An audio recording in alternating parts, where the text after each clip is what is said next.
To appreciate how obvious it was that President Trump was not meeting this moment, it's helpful to look at the real-time reactions of his own son, Don Jr., to the first tweet, captured in a series of text messages with Mark Meadows. I'll warn the audience that these messages contain some strong language. As you can see, Don Jr. first texted Mr. Meadows at 2:53. He wrote, "He's got to condemn this shit ASAP. The Capitol Police tweet is not enough."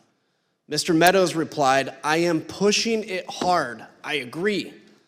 Don Jr. responded, "This is one you go to the mattresses on. They will try to fuck his entire legacy if it gets worse."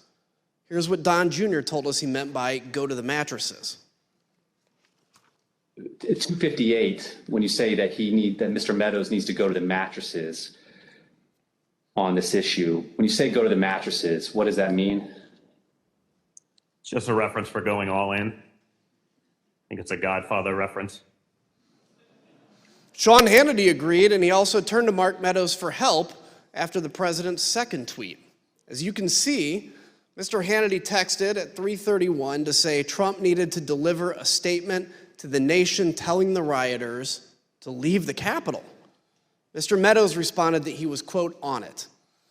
Don Jr. and Sean Hannity were not the only ones who implored Mr. Meadows to get the president to speak to the nation and tell the mob to leave, to go home, go home. Throughout the attack, Mr. Meadows received texts from Republican members of Congress, from current and former Trump administration officials, from media personalities, and from friends.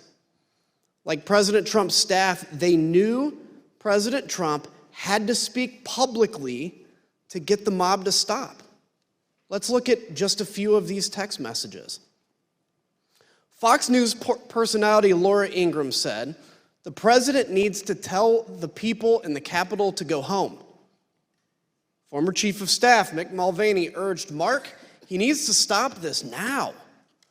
Fox News personality Brian Kilmeade said, "Please get him on TV, destroying everything that you guys have accomplished."